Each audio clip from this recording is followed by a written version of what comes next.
to touch briefly on what Raila Odinga said and how some Jubilee members reacted to it, just shortly, because what I want to dwell on is the double standards that is now coming out and has been spoken about in the dual citizenship debate. I want to talk about that. But first, let's talk about Raila Odinga. You all heard what he said in Mombasa over the weekend after visiting Likoni. And it was a noble thing. I mean, there's drenching, the sea is dirty, they can't access, they can't see, and divers are having a lot of problems. So he comes and says, you stop that drenching, so that we recover the bodies, and you continue. Then yesterday, the politicians take the platform and start criticizing Raila Odinga for this. Anyone can go with this. Something worries me in this country. Politics is muzzling professionalism, technical people. This is the big difference between this government and the coalition government. Now, what really was the issue here is a statement was made. It was an opinion that he gave that for this work to go on properly, you really need to stop the dredging because of the debris that is coming. Yes. Now, I don't know why it is being called an order to begin with. For people to go and take it themselves and interpret it as an order. I think it sounded as an order. It sounded as an order. Well, you are saying it is sounded as. That does not mean it is. He said it was an order. It was an order. Yeah. I think if we can get the soundbite, we can play it. No, but he said, I am ordering. Yes, I'm ordering that dredging to stop. Yeah. Yeah, but he gave that opinion. But then look at the issue you want. Yes. Is it who said it or what the intention, what was said? What it was supposed to achieve? Because what is, to me, I've been looking at this thing. I have a little bit of scientific background, but not in this. To begin with, water is moving all the time underneath. So there must be movement. Two, when you are dredging, you are also churning out a lot of things, and even that makes water move fast. It only makes sense to me that it would actually be reasonable to keep things quiet so that you can move. Now, there was a Swedish guy who came and said, this is what we need to do. We didn't politicize it. We actually allowed him to go and attempt. Yes. And attempt. He was given an opportunity. I would like to see it in that context. Okay. That an opinion was given. I would have left the politics out of it. And even technical people, I'm basically a technical person. When you get when people make opinions on an issue, even if the highest level politician, say, gives you an order, you will go and tell them, sir, if this thing is to work, we should do it this way. So that it is an opinion that was given, and the technical people can then look at it and say, well, does it make in your sense? eyes, there was nothing wrong with what Raila Odinga said? I didn't see anything wrong. To me, okay, you are correcting me that he said we order. Yes. But to me, what I looked at, what is the technical opinion he was giving? Okay. The technical opinion is... And he's an engineer, by the way. That's another one. Yes. It's another one. So now, we are saying nobody should even think about what he said. That is ignoring the technical issues that are going on. And again, even opinions are given. Let's face reality. All of us can give opinions, but the way the society is structured, there are some people whose opinions are taken very heavier than others. Yes. So I don't see what the furor is all about. Okay. In fact, in my view, all shades of opinion that come in this matter should rest in the heart of the technical people. Then they look at it. Can this help us? Can this help? Okay. Yeah. All right. Me, that's the way I would like to look at it. But when we politicize this effort to get that vehicle plus the bodies out, again, we are actually confusing the technical people, the professionals. By their very nature, when there's a lot of noise, the professionals tend actually to just withdraw. Okay. And now look at things. All right. So I think that we should look at it in the context of what was said more than who said it. Let's see if it was an order or it was an opinion. All right, before I go to Professor Manyora, let's listen in. The proverbial white smoke is nowhere in sight, yet at the scene of tragedy at the Likoni channel.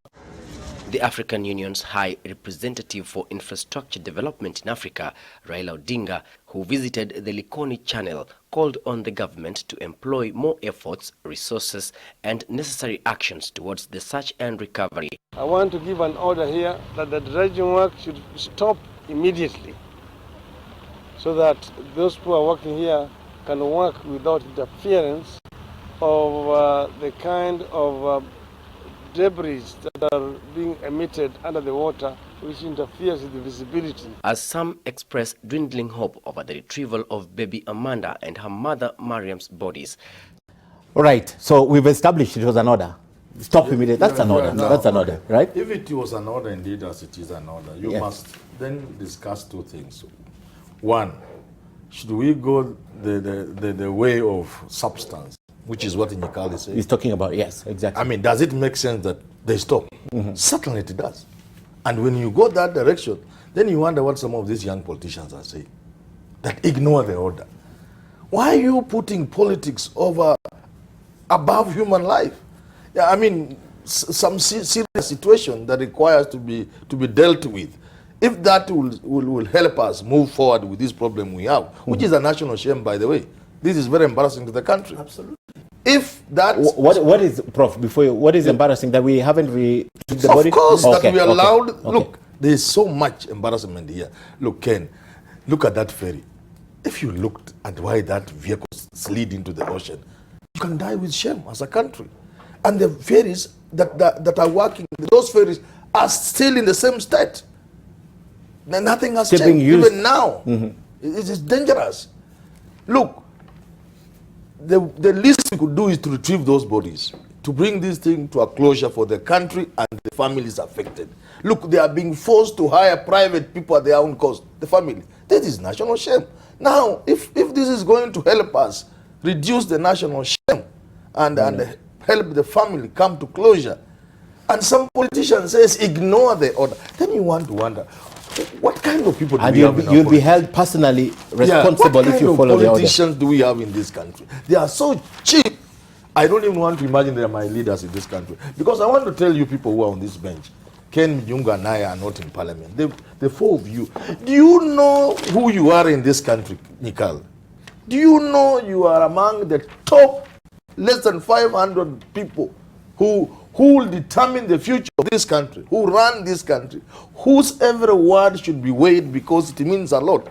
You are operating at such a high level in this society. I feel so ashamed to be a Kenyan when I see a politician reducing a matter of life and death, such a serious national issue, to ignore order. So, but there's also another way of looking at it. Does Raila have what some people may call felisticon? Does he have what it takes to give an order? The answer could certainly be yes. Even in business, in contractual arrangements, associative, if you associate with me, if every time I'm with me, you are with me, and then you are seen transacting business on my behalf, it can be binding because of our association. Yes. So Raila's association with Uhuru gives him such associative power. Yes. And the truth be told, between Raila and, for example, William Ruto, whom these politicians are saying, who wields more power in this country? Even before the handshake. Okay. He was the most powerful politician in this country outside State House. Okay. Few people are half as powerful as Raila in this country. All right. And therefore, these are some of the things that, even for the president to give the kind of order they have in mind, then it cannot be it has to be an executive order, which can only be by writing. Do you think the president will go there and rush to State House in Mombasa to write an executive order?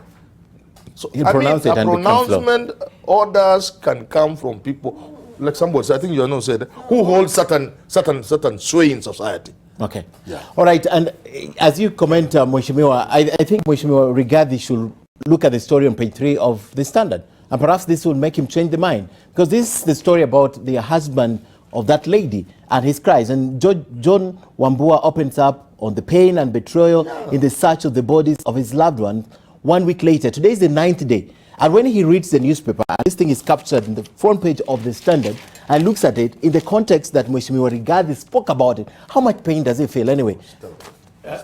For me, I just want to say two things. Our country has reached a stage where the way Professor Manyora is saying it here, that politicians no longer care what we say. And this is simply because of the political mode we are in already. Number two, there's nothing wrong with making a commonsensical order. You see, if you know that a house is going to burn, and you have been told for a long time that if you pour water on the fire, the water actually increases the potency of the fire. And somebody tells you that the best way to put on the fire is bring soil and spread on the soil, and you are young and don't understand those things, and there's a muzee who comes and says, please, can we agree, bring more soil, leave alone the water. What is the agenda? You are trying to stop the fire. If you are trying to retrieve the bodies and the water, the divers are already telling you we cannot see down there, and then there are dredgers that are dredging as if nothing has. In fact, it is in itself, it is insensitive To continue dredging in that place, because that dredger might even end up crashing the car because they don't know where the car has been spotted. Point number two, Ken Mijungu and all my colleagues who are here. Why is it difficult that in Kenya we never are proactive about anything? During the coalition government, money was put aside. There were even donor-funded arrangements where we were supposed to get equipment that is supposed to be dealing with emergency cases. Wait until you see an apartment collapsing in Nairobi. That's when you see individuals running, government officers are coming, you have APs and police officers, everybody's calling a stone. And yet the equipment we need, Kenya can afford. Right now, I can tell you, if you look at the emergency outfit, which is being actually managed by the Kenya National Security Establishment, we don't have even 2 fire stations. It is now after the vehicles were bought with the county of Nairobi and maybe Machakos and Kajiado, where you could bring 6. What if you had a plane which is crashing to Mombasa? How are you going to retrieve the bodies? We don't even have boats. We don't even have divers. We have about 6 divers. A whole country, and yet we have the Coast Guard in Mombasa, who should be giving us the reports right now from what that is. The president on we Thursday. should be getting the reports from the Kenya Coast Guard. They are the ones who should be telling us we are having feasibility problem. We cannot retrieve the bodies. The reason is this: we have a problem. Who is looking at the problem of that ferry as we speak? In other words, yes, the car rolled over and the mother and the daughter, presumably they have died. So, is anybody trying to do something so that this doesn't happen again? Okay. We operate as if this country is on autopilot. The very simple, small things. You remember when the schools were being banned in this country? It took how long for somebody to come up and say, no, let's get a team. Is there a team that is able in this country to deal with emergency issues? Okay. Do we have a legal framework for that? Okay. As members of parliament, what have we done about it? And I think for me, there are certain things this country needs to put in order for whatever reason, because accidents will happen. Emergency issues we are going to have. All right, Senator. Yes, Mheshimiwa Halis has been hitching. I don't know why. Yeah, she wants to say something. But she'll have a time. She'll I speak. think he now, wants to be careful. yeah, you know, Ken, at times we can be very insensitive to our brothers and sisters in this country. You can imagine that Honorable Raila Odinga was making this statement in Mombasa, having visited the scene of accident, maybe having spoken to the families. And in a situation that was so desperate, they say desperate situations call for desperate measures. He made a pronouncement that was supposed to bring to an end the pain of that family, something that can lead to a quick solution in the search of that vehicle and the bodies at the scene. Then somebody who is so insensitive, somewhere inland in Nyeri, stands up to make a statement that does not even take into account the suffering of the victims. I think at times politicians, we can have very bad manners. Like what we show from Honorable Rigathi is, that is a reflection of very bad manners. There are some things you don't need to say to make a political score. done is to look at the bigger picture. Honorable Raila is in Mombasa. He has gotten a brief. He is being told there's something that is hampering the, rescue measures, and he makes a pronouncement. Whether it is an order or not does not matter. I think what should be of concern to us is this pronouncement. Is that was it going to be helpful in ensuring that the victims can have an end to the pain they are going through? Why should we politicize everything? Really?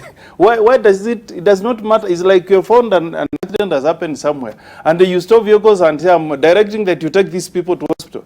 Do you start asking me, as Senator of Nyamira, who are you to order people to take people to hospital? No. You just appreciate that the senator stopped, he has tried to make some contribution in helping. As a person of influence, he stopped the vehicles and he ordered people to take injured to hospital. That's good manners. So I think let's promote politics that does not reflect a society that does not care, that is insensitive, has no feeling, as long as you are making a political score. I think that is the much I can say. To me, I found that irritating. All right. That's what was said. All right. And it's good. It's only being attributed. It said a section of Jubilee members of parliament, but it's only being attributed seriously to Mheshimiwa regardless. So there were several members. I think there was also Osoro who.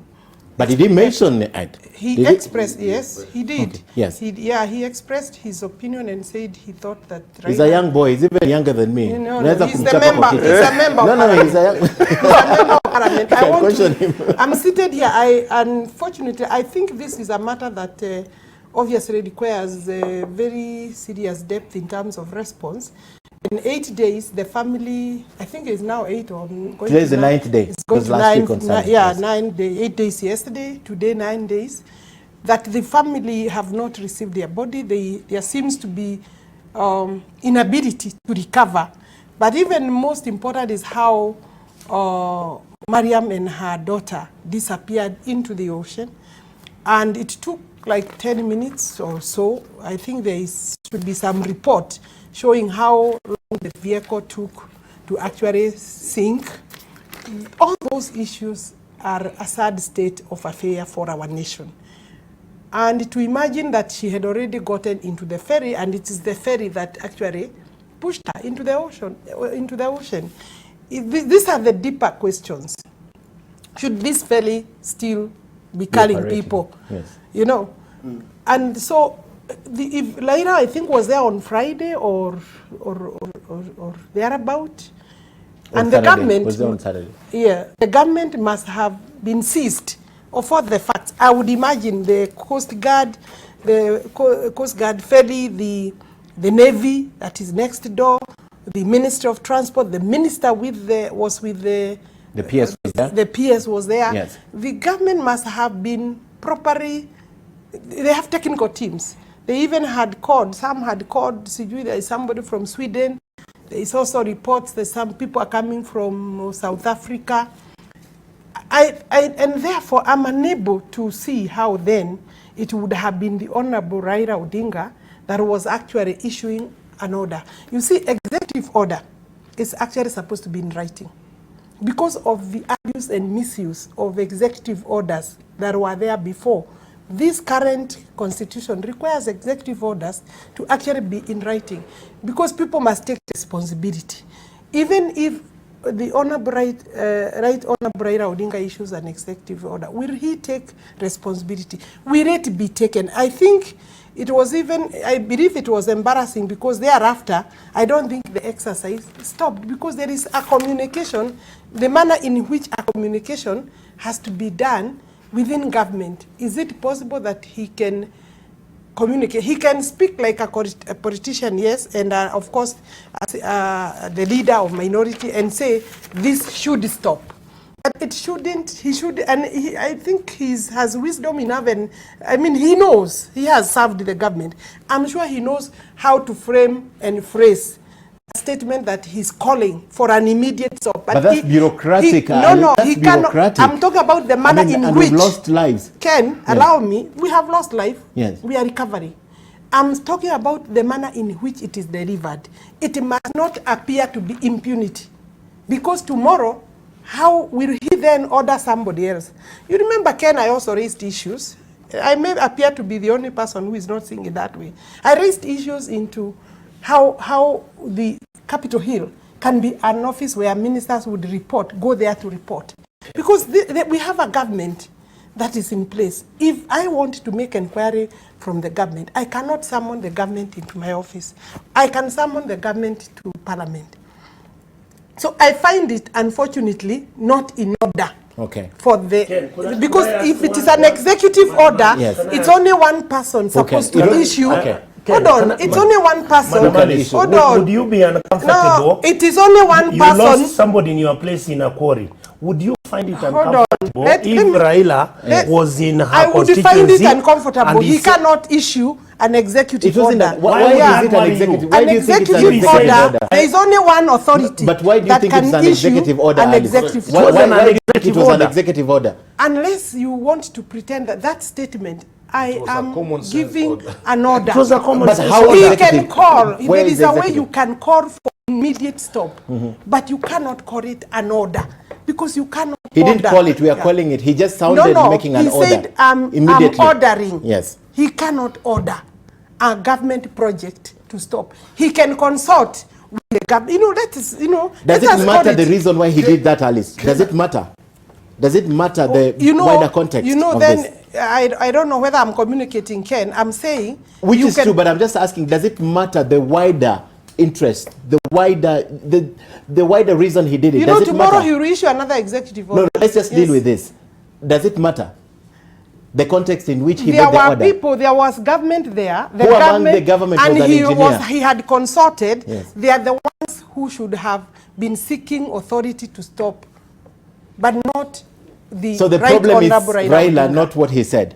No, that he does not have that authority. Raila- And within Raila the law, is the problem. yeah, Yes, we have laws in this Now, country. let's say this. Raila. Let's say this. The problem is Raila. Yes. If we politicians in this country do not accept that there are forces in this world that are technical, that we have no control over, and we must do things according to those forces, the only people who can advise us are professionals. If Alice herself says an executive order is in writing, she then can't go and call this an executive order because it's not in writing. Writing, But yes. that aside, if there is let's now ask the question, why it that what he said is the only thing that will do it? We will not do it, we will now not do it to solve the problem because he said it. And I want to say here, even an executive order which is in writing, if it is a technical matter, it will not be implemented as stated in that executive order. It will be upon the professionals and technical people to look at it, interpret it, and do it in such a way that nature or science will let it work. Okay. Look, this is simple. A vehicle is down. We do not know where it is. Other vessels are moving around in the same area. In fact, they had to stop the ferry at some point. Even if you are actually a diver going in, and these people are moving around, churning the water, apart from the fact that underneath the water we know there are currents and they are moving, then it's so important that the first thing you do is stop all other activities if possible and concentrate on this. Is it the word order that is the problem, or what we needed Lack to of do as a authority. country? Lack of authority. And let me also tell you something. In 1982, I remember there was Mr. Kandie who was the head of civil service. There was a doctor's strike, and I remember everybody kept on saying, the government doesn't allow this, the government doesn't allow this. The minister was saying the government doesn't allow, the DMA saying the government doesn't allow, the PS saying the government allow. Then somebody asked, who is the government? This government. Everybody is saying the government, the government. I remember the Kandie's answer. The government is the president and the people he listens to. Whether those people are in the government Or not. as you know it or not. Okay, Prof. Some opinions are important by their own weight Okay. and the reality around them. But let me end. Yes. We, and I'll tell my colleagues here, I've seen it in Parliament. We have passed a law that I think is technically wrong. Because again, we were following politics. I screamed, you can't do that. when we said that pharmacists will regulate syringes, needles, bandages instead of nurses. We rejected it. Yes. It went straight out. It came back with the decision that it is the pharmacy. All my life, any surgeon, anybody, you have asked them, when a syringe is not working, you ask a pharmacist.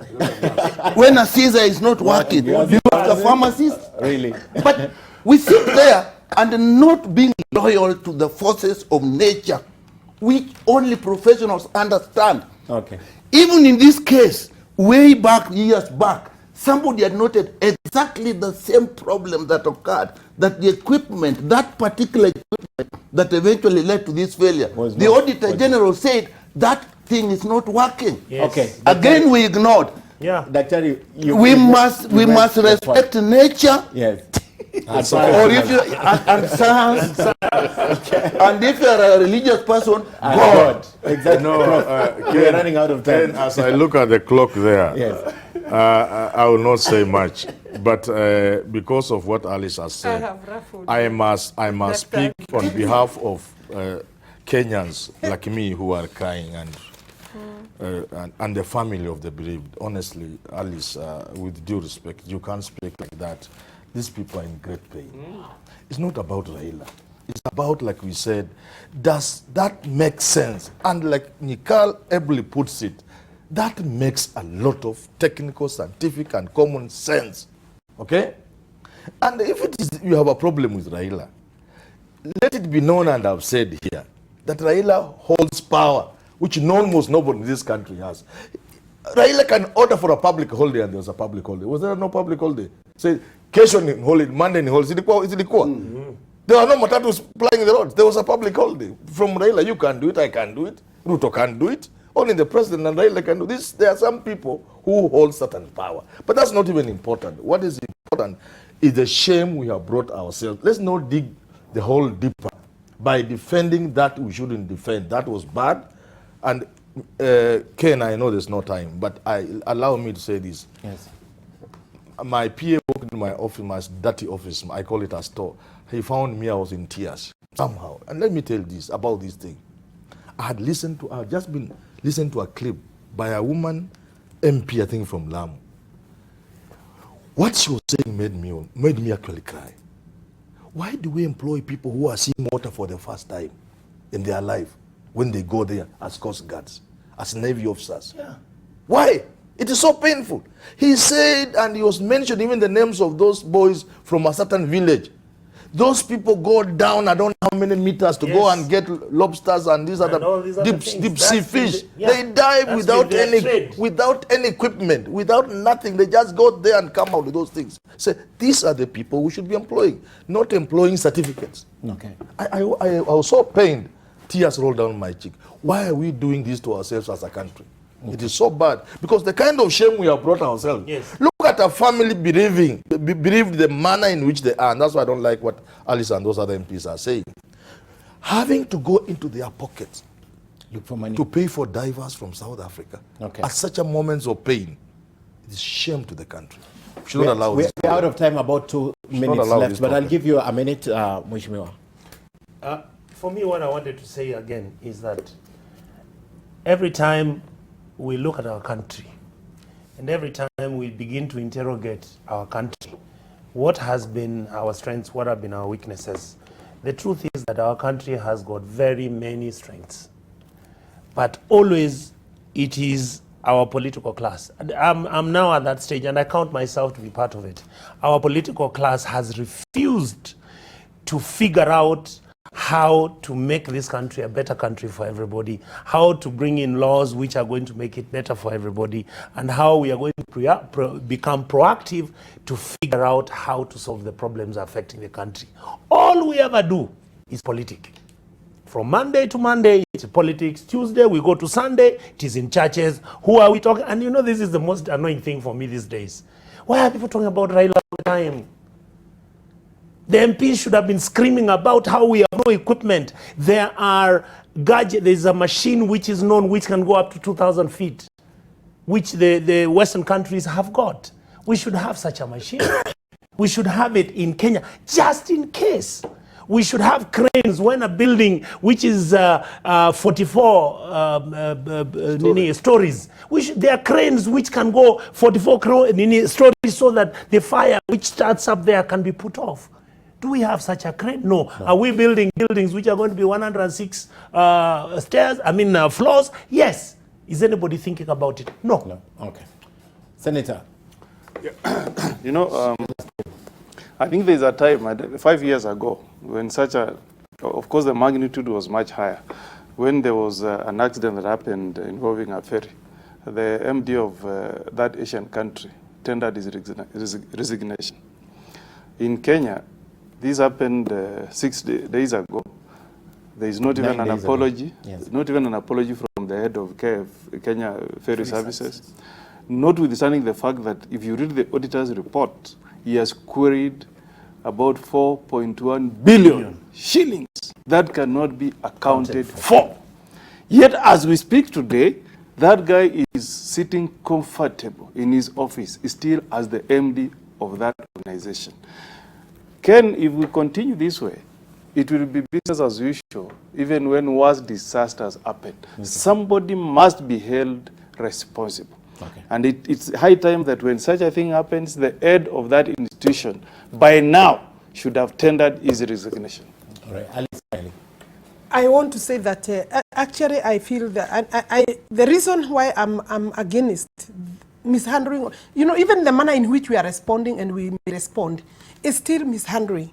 And therefore, for me, the buck must stop where it should. Okay. That is at the government level. And I would agree that somebody should be, by now, be sacked, not even allowed to resign, to be sacked so that in future, people must take responsibility. So for me, it is the government and the government and the government. The solution is the government provide an answer to this problem. So it's not about Raila, and I think we should also not pretend to do the things that we are not able to do. As a country, we are shoddy. We continue to be shoddy. We are spending millions of money with our Navy. What have they done about this? So when you now come and say, Mheshimiwa is the problem, I think it is not Mheshimiwa who, even if they shout it to whatever, they have no equipment, they can't. Who has the responsibility to deal with this problem? Right. The government. The government must. Thank you very much. Thank you very much for sharing your sentiments. Unfortunately, I really wanted to discuss this issue of dual citizenship, but this is a developing story. Now it's in Parliament. EACC is seized of this matter. Okiya Mtata is back in court. So definitely we'll have an opportunity, gentlemen and lady, next week to discuss about this because it's developing. But thanks for sharing your perspectives. And just like you said, Mheshimiwa, same reason we have fire trucks on standby. The same reason we should have these gadgets on standby. Exactly. We don't anticipate fire on this building, but we have them on standby all the time, airport and everywhere. They come without water. Really the technical. So thank you for coming and sharing. None of them is an accident. Those buildings, there are reports before. Yes. All right. We can't finish this debate. But thanks very much for watching AM Live. My name is Ken Mijungu. Living in the S comes up straight after this. And at 9, we're on air with NTV Today before NTV Sasa at 11. Stay on NTV. And if you're leaving home right now, tune into 96.3 Nation FM. Good morning.